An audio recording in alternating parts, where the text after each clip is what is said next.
안녕하세요. 이사후보 6번 김용환입니다. 이사후보 9번 유영신입니다. 이사 출마를 결심하면서 2019년 재건축 준비위원회 때부터의 시간을 되새겨 보았습니다. 저와 옆에 계시는 유영신 씨는 재건축 준비위원회, 추진위원회, 해임 정국 등에서 꾸준히 같이 주도적인 역할을 수행해 왔습니다. 2기 집행부 선거에서 저는 당선됐지만 아쉽게도 감사로 출마했던 유영신 씨는 당선되지 못했습니다. 많이 아쉬웠습니다. 아마도 건축 전문가인 저의 전문 지식이 이사회를 통해 발휘될 수 있도록 하는 합리적 사고의 토론 전문가가 필요하지 않았을까 하는 마음이었던 것 같습니다. 여러 가지 복잡한 신경 때문에 3기 집행부 이사회는 출마하지 않으려 했습니다. 그런데 주변 분들의 권유, 특히 유영신 씨의 적극적인 권유가 있었는데 그럼으로써 저 또한 유영신 씨께 제안을 했습니다. 같이 출마를 하자라고.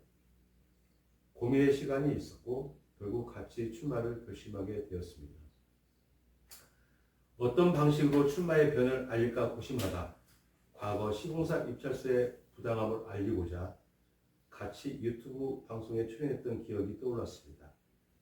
멀지 않는 주제로 조합원들에게 찾아가 보자라고 의기투합하였습니다. 묻겠습니다. 김용환 씨에게 현 조합 2기 이사로서 3년의 시간은 어떤 의미였습니까? 해임 총회 이후 감사하게도 최다 득표자라는 자부심과 함께 의욕이 가득하게 출발을 했습니다. 중요한 사항에 대해서는 밤 10시, 11시, 12시까지 가장 합리적인 조합의 방향을 논의하고 토론했습니다. 협력사와의 실무협의는 꾸준히 참석해서 전문가로서의 의견을 피력했습니다. 2기 집행부가 수행한 일을 크게 보면 시공사와의 가계약건, 정비계획 변경건, 통합심의 통합건 등으로 볼 수 있겠습니다. 아쉽게도 정비계획 변경건은 조합원의 3분의 2 이상의 찬성이 못 이루어져서 300% 용적률의 추진에는 실패하였지만 최고 높이 확정 등은 큰 성과라고 볼 수 있겠습니다. 또한 통합심의 또한 스카이 브릿지를 안양시 최초로 통과시킨 것에 큰 의미를 두고 싶습니다. 돌이켜볼 때 아쉬움도 많이 있습니다. 2기 집행부는 조합장을 중심으로 각각의 이사들에게 역할이 분담됐다면 좀 더 적극적이고 책임감이 있는 이사회가 될 수 있었겠다는 생각이 듭니다. 왜냐하면 2기 집행부는 1기 집행부의 과오에 들어섰던 집행부이기 때문입니다. 집행부의 혁신적인 변화가 필요했었습니다. 그러나 조합은 여러 요인들로 인해 분열되었던 상황이 치유되지 못하고 지금껏 계속되고 있습니다. 덧셈의 정치를 해야 할 때 그러질 못했습니다. 적극적으로 조합원들에게 다가가야 하는데 많이 부족했습니다. 거기에 몸담은 이사로서 많은 책임감을 가지고 있습니다. 그럼 조합 집행부 밖에서 조합 운영을 바라봐 보신 유영신 씨께 그 3년의 의미는 어떠했습니까? 조합원으로서 3년의 시간을 돌아보면 조합 1기와 직무 대행 시간을 지나서 2기를 맞이하면서 최소한 누구누구 때문에 또는 무엇 때문에는 아니길 바라는 간절한 마음으로 잘 해줄 거라는 기대만이 가득했었습니다. 그것의 일부 효과도 있었던 것 같고요. 그럼에도 불구하고 3년의 시간 동안 조합원으로서 조합은 거칠지만 한 발 한 발 나가는 것에 감사한 시간이기도 했습니다. 여기서 제가 생각하는 거침인 지점이라는 부분은 조합이라는 것이 조합원 모두가 동등한 자격으로 투자하고 이익을 기대합니다. 그래서 조합의 주인은 조합이란 말을 우리가 공공연히 하고 있고 주인인 조합원은 재건축이 진행되는 과정에 알아야 할 권리와 함께 내집지는 과정에 대한 의견을 적극적으로 개진하는 것 또한 저는 조합원의 권리라고 생각합니다. 여기서 조합원들의 적극적인 의견 개진이라 하면 오해를 살 수 있는데 그것이 반영되는 여부와는 조금 다른 부분이라고 저는 인식하고 있습니다. 조합원들이 개진된 의견을 어떻게 수렴하고 논의하고 반영할 것인가는 조합원들이 스스로 위임해준 집행부의 권한이기 때문에 그렇게 생각하는 거고요. 즉 조합원이 주인으로서 원하는 바를 이야기할 수 있어야만 하고 조합 집행부는 이를 적극적으로 받아들여 토론하고 논의해서 그 과정을 친절하게 설명해야 된다고 생각합니다. 따라서 조합원으로서 3년의 시간은 이 부분이 많이 아쉬웠던 2기 집행부였다는 생각이 듭니다. 두 번째는 2기 조합 집행부의 의견에 동의하지 않으면 반대되는 조합원으로 바라보는 시각 또한 중요한 부분이라고 저는 생각을 했었는데요. 이러한 태도는 조합의 주인으로서 조합원을 바라보는 것이 아니라고 생각합니다. 즉 조합 집행부는 모든 조합원들의 직접 선거에 의해서 선출된 구성원들입니다. 그래서 이들의 권한은 조합원이 위임해 준 것이기 때문에 조합 집행부는 그 위임한 권한들을 어떻게 잘 반영해서 실현할 것인가가 중심이 되어야 함에도 불구하고 자신들이 획득한 권한의 절대적인 것으로 받아들이고 해석하고 있지 않았나라고 생각할 때가 가끔 있었습니다. 많이 아쉬웠던 부분이기도 합니다.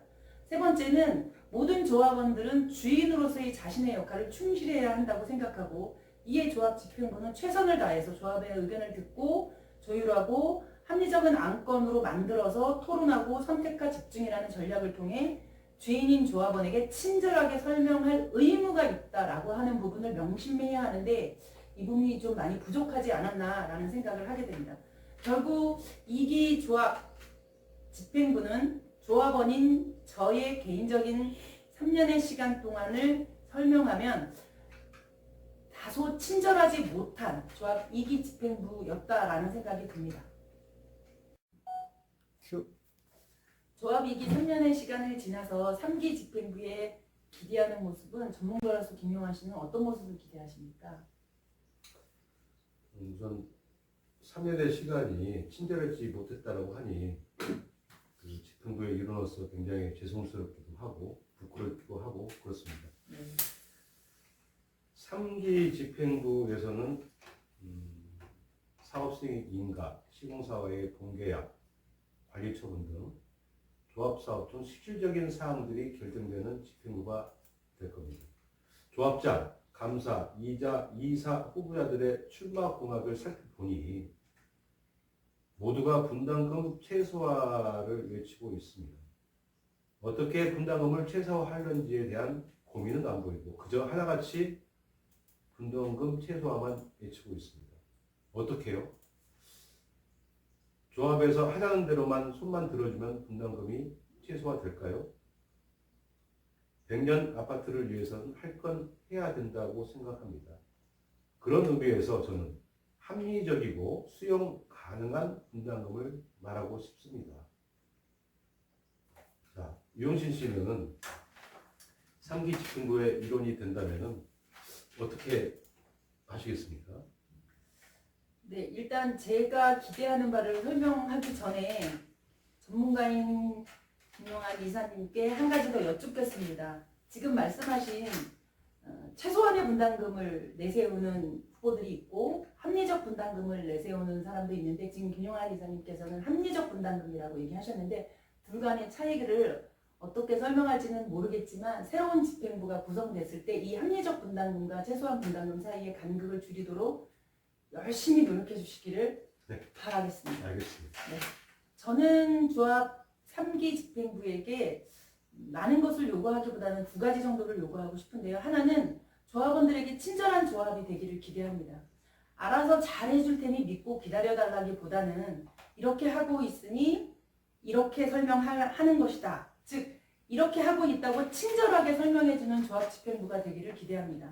이것은 최소한 주인에 대한 조합원에 대한 예의라고 보기 때문입니다.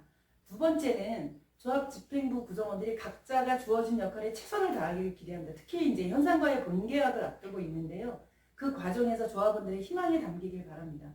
이유는 조합원에게 위임받은 권한이라는 것, 위임받은 역할이라는 것, 조합의 주인은 조합이라는 것이 명확하기 때문입니다. 그 지점을 잊지 않았으면 좋겠다라는 그러한 잊지 않는 조합 집행부가 되기를 기대합니다.